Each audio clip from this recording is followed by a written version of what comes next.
Operation devil hunt চলমান। এ যাবৎকালে প্রায় ১,০০০-২,১ লোক সারা বাংলাদেশ থেকে গ্রেপ্তার হয়েছে এবং প্রায় সবাই আওয়ামী লীগের ওইরকম কেউকেটা নন, সাধারণ যারা কর্মী বা সমর্থক। তো যা হয় আমাদের দেশে গ্রেপ্তারের সময় বেশ কিছু আলামত উদ্ধার করা হয়। তো সেগুলো দেশি পিস্তল, বিদেশি পিস্তল, ২-৪টে চাপাতি, কিছু জিনিসপত্র এগুলো সব গ্রেপ্তার করা হয়েছে অস্ত্র উদ্ধারের নামে। তো এই ঘটনার আগে যে শেখ হাসিনার পৈতৃক বাসভূমি ৩২ নম্বর বঙ্গবন্ধু ভবন, সেটি বুলডোজার দিয়ে ভেঙে মাটির সঙ্গে গুঁড়িয়ে দেওয়া হয়েছে। এই দুটো ঘটনা সরকার যারা পরিচালনা করছেন তাদের জন্য বর্তমানে এবং আগামীতে কী কী সমস্যা তৈরি হতে পারে, আর এই দুটো ঘটনা কি করে আওয়ামী লীগের জন্য এবং শেখ হাসিনার জন্য সুবিধাজনক একটি অবস্থান তৈরি করতে পারে, সেই বিষয়গুলো নিয়ে আলোচনা করব। যারা অধৈর্যশীল কিংবা সবকিছুতে যারা কৌতুক খুঁজে বেড়ান তারা হয়তো এই বিষয়টিকে অনেকটা ঠাট্টা কিংবা মশকরা বা স্যাটায়ার হিসেবে নিতে পারেন যে ৩২ নম্বর ভেঙে ফেললো, এতে আবার শেখ হাসিনার কি করে কপাল খুলল বা আওয়ামী লীগের কি করে কপাল খুলল। অথবা অপারেশন ডেভিল হান্টের নামে সারা দেশের যদি ২,০০০ আওয়ামী লীগের নেতাকর্মী গ্রেপ্তার হয়ে থাকেন, কিংবা ধরুন যদি আরও চিহ্নিত দালাল, ফড়িয়া, টাউট, বাটপার আওয়ামী লীগের যারা ছিল তারা, যারা এই সময় মুখ ঢেকে আছে, এবং একই সঙ্গে প্রশাসনের যে সকল কর্তা ব্যক্তি আওয়ামী লীগের সময়টিতে রীতিমতো রামরাজত্ব কায়েম করেছিল পুলিশের, সেনাবাহিনীর এবং সিভিল সার্ভিসের। তো বেশ কয়েকজন, ইতিমধ্যে প্রায় ৬-৭ জন ঊর্ধ্বতন পুলিশ কর্মকর্তা এই গত কয়েকদিনে গ্রেপ্তার হয়েছেন, আগের গ্রেপ্তারের সঙ্গে যাদের নাম যুক্ত হয়েছে। এর মধ্যে ডিআইজি পদমর্যাদার একজন বা দুইজন আছেন। আজকে দেখলাম যে একসময় চট্টগ্রাম মেট্রোপলিটন পুলিশের কমিশনার ছিলেন, তিনিও ধরা পড়েছেন।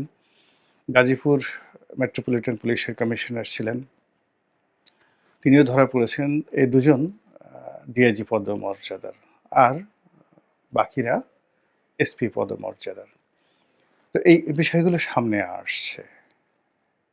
এগুলো নিয়ে আওয়ামী লীগের কী লাভ, কী ক্ষতি, আর সরকারের কী লাভ বা কী ক্ষতি, তা বলার আগে পুরো পরিস্থিতি নিয়ে সারা বাংলাদেশে যারা আওয়ামী লীগের লোকজন তাদের মধ্যে এক ধরনের আতঙ্ক বিরাজ করছে, এটা সত্য কথা। ২ নম্বর হলো যে পুলিশের মধ্যেও কিন্তু নিদারুণ অস্থিরতা দেখা দিয়েছে। অস্থিরতা দেখা দিয়েছে এই কারণ হলো যে পুলিশ একটা চেইনে চলে, কমান্ডে চলে। তো এখন বেনজির সাহেব, সাবেক যে আইজি, তিনি বিদেশে গিয়ে একটি বক্তব্য দেওয়ার ফলে পুলিশের মধ্যে যে ধরপাকড় শুরু হয়েছে, এটি পুলিশের চেইন অফ কমান্ডকে আরও ভেঙে দেবে। এর কারণ হলো যারা এতদিন পালিয়েছিলেন বা আছেন, ঘাপটি মেরে আছেন, বা অনেকে চাকরি হারিয়েছেন, অনেকে ওএসডি হয়েছেন, আবার অনেকে চাকরি না হারিয়েও অনেকের মধ্যে একেবারে দুধের মতো মিশে আছেন। তো এরকম ধরপাকড়ের ফলে অনেকের মুখোশ উন্মোচন হয়ে যাবে এবং পুলিশের বহু কর্তা এভাবে চাকরি হারাবেন যারা এখন চাকরিরত আছেন। এবং এই জিনিসটি আওয়ামী লীগের প্রতিপক্ষরা যেভাবে চাচ্ছে, আওয়ামী লীগও চাচ্ছে। আওয়ামী লীগ চাচ্ছে এই কারণে যে তোমরা আর কতকাল অবগুণ্ঠন দিয়ে থাকবে। বরং এই সমস্ত কর্মকর্তা যদি শাস্তিপ্রাপ্ত হয় তাহলে বিক্ষুব্ধ লোকের সংখ্যা বাড়বে, ক্ষতিগ্রস্ত লোকের সংখ্যা বাড়বে, হাহাকার প্রাপ্ত লোকের সংখ্যা বাড়বে, এবং পুলিশ বাহিনীতে অরাজকতা তৈরি হবে, বিশৃঙ্খলা তৈরি হবে, পুলিশের যে নৈতিক মনোবল সেটা আরও ভেঙে যাবে এবং পানি ঘোলা হয়ে যাবে, যা কিনা আওয়ামী লীগের জন্য সুফল বয়ে নিয়ে আসবে। ১। ২ নম্বর হলো ৩২ নম্বর ভাঙার কারণে দেশি এবং বিদেশি যে সকল মিডিয়া রয়েছে সেগুলো এই বাংলাদেশের যে মব জাস্টিস, এগুলো নিয়ে ভীষণ রকম মাতামাতি করছে। ২ নম্বর হলো বাংলাদেশের অনেক সাধারণ জনগণ যারা আওয়ামী লীগ করেন না, বিএনপি করেন না, শান্তিপ্রিয় মানুষ, তারা কোনো অবস্থাতেই এই ভবনটির ধ্বংস সাধন এটি তারা কোনো অবস্থাতেই মেনে নিতে পারছেন না। যেমন 20 জন 20 জন বিশিষ্ট নাগরিক বিবৃতি দিয়েছেন। তো এই 20 জন নাগরিক এখানে থাকবেন না।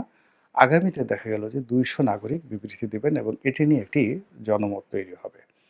যদি এই ভবনটি না ভাঙা হতো, তাহলে এই যে জনমত তৈরির জন্য আওয়ামী লীগের পক্ষে এরকম একটি পরিবেশ এবং পরিস্থিতি তৈরি হতো না। এর কারণ হলো আওয়ামী লীগের গত 15 বছরের শাসনের যে খারাপ দিক এবং এই সময়টিতে যে লুটপাট হয়েছে, যখনই একটা ইলেকশন আসবে, পরিস্থিতি একেবারে স্বাভাবিক হবে। বিচার প্রক্রিয়া একেবারে নিখুঁত হবে। তখন আসলে আওয়ামী লীগের ওই অপকর্মগুলোর বিষয়ে যুক্তি দেওয়ার মতো একটা বক্তব্য দেয়া যাবে না। যেমন ধরুন এসালামের কথা, ব্যাংক লুটের কথা, সালমান এফ রহমানের কথা, শেয়ার মার্কেটের কথা, বিদেশে যে টাকা পাচার হয়েছে সেই টাকা পাচারের কথা, গুমের কথা, খুনের কথা।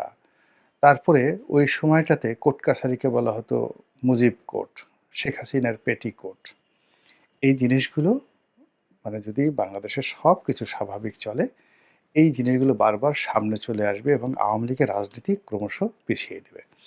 কিন্তু যদি মারামারি হয়, হানাহানি হয়, কাটাকাটি হয়, এভাবে মব হয়, মানুষের জীবন অনিশ্চিত হয়ে যায়, অভাব অভিযোগ বাড়ে, তখন মানুষ বলবে যে এই লাউ সেই কদু আগেই ভালো ছিলাম এবং আওয়ামী লীগের ফিরে আসার পথ ততটা সুগম হয়ে পড়বে।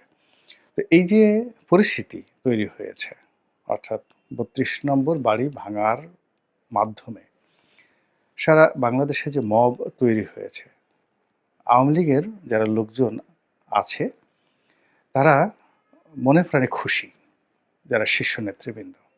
তৃণমূল পর্যায়ে আপাতত অনেকেই আনহ্যাপি, কিন্তু যেখানে একটা বাড়ি ভেঙে দেওয়া হচ্ছে মুহূর্তের মধ্যে সেখানে একটা মব তৈরি হচ্ছে এবং সেখানে একটা কাউন্টার জনমত তৈরি হচ্ছে। যেমন একটা বাড়ি যখন ভেঙে দেওয়া হলো বা বুলডোজার গিয়ে যখন কোথাও আক্রমণ চালালো, এটি প্রথম 4-5 দিন টের পাওয়া যায়নি, কিন্তু এখন এটির কাউন্টার আতঙ্ক ছড়িয়ে পড়েছে।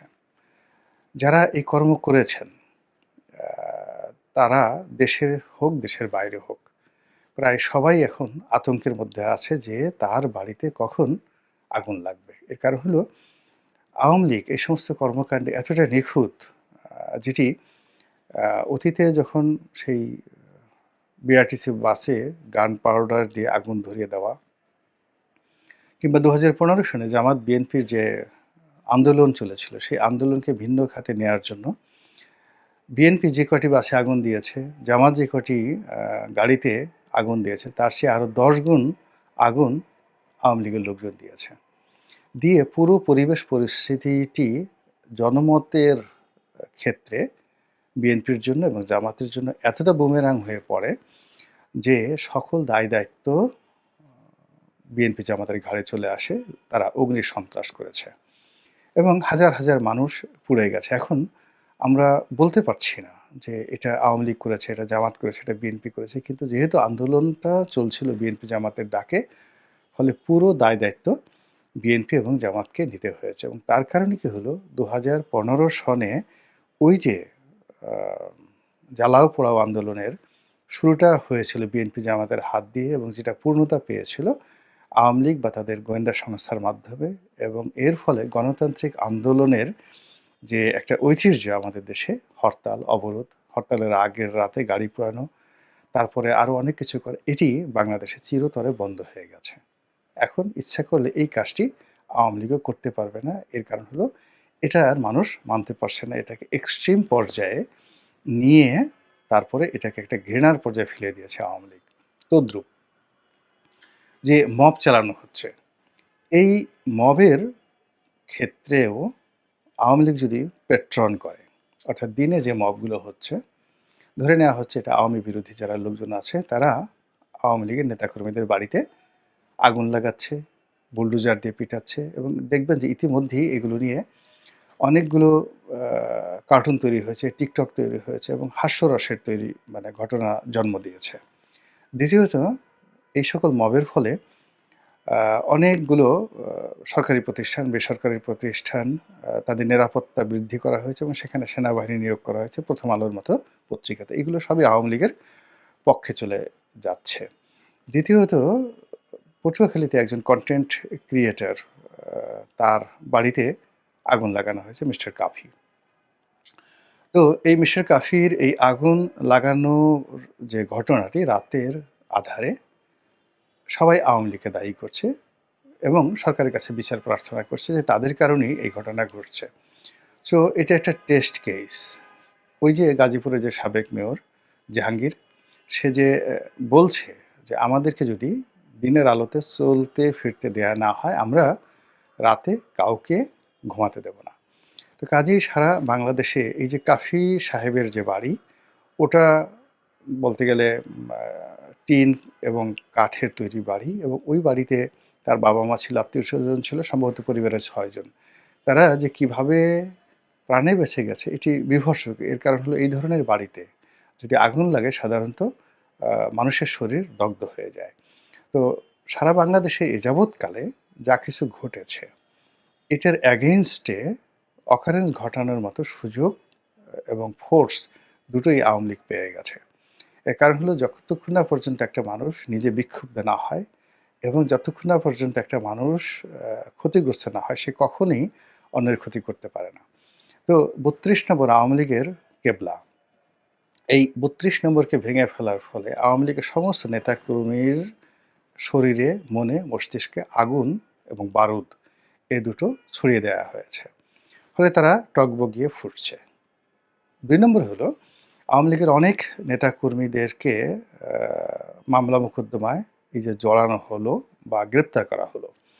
তাদের আত্মীয়স্বজন থেকে শুরু করে এমনকি তারা যদি সন্ত্রাসী হয়, তাদের ক্যাডার বাহিনী আছে, তারা জেলখানাতে বসে আরও নিরাপদে, নিশ্চিন্তে, যেমন ধরা গেল যে অমুক এলাকার হাবলুকে ধরা হয়েছে।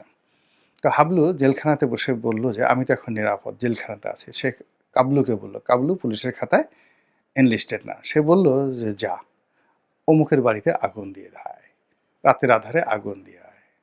তো এই জিনিসগুলো কিন্তু ৫৫-৫৬ সনে পাকিস্তান জমানাতে ব্যাপকভাবে তখন বাংলাদেশে চালু হয়েছিল যুক্তফ্রন্ট সরকারকে যাকে বলা হয় ব্যর্থ করে দেওয়ার জন্য, এবং এর প্রেক্ষিতে কিন্তু আইয়ুব খানের মার্শাল এসেছিল সারা বাংলাদেশে। পাটের গোদাউন থেকে শুরু করে ব্যবসা বাণিজ্য, শিল্প, কলকারখানাতে শুধু আগুন আর আগুন। তো এই যে আগুন শুরুটা হলো, এটির যাকে বলা হয় প্রেক্ষাপট রচনা করেছে এই যে মুভ বুলডোজার। আপনি চিন্তা করুন যে বইমেলাতে যে ঘটনাটি ঘটেছে, এটাকে আপনি যে কোনো অ্যাঙ্গেল থেকেই বিচার করেন, অর্থাৎ মবটি যদি বিচার করেন, সেটিও সরকারের ব্যর্থতা। আবার মবের অ্যাগেনস্টে জয় বাংলা যে স্লোগান দেওয়া যে লোকটি দিয়েছে, আমার কাছে মনে হয় না যে সে এত সাহসী মানুষ যদি পিছনে তার পেট্রোল না থাকতো।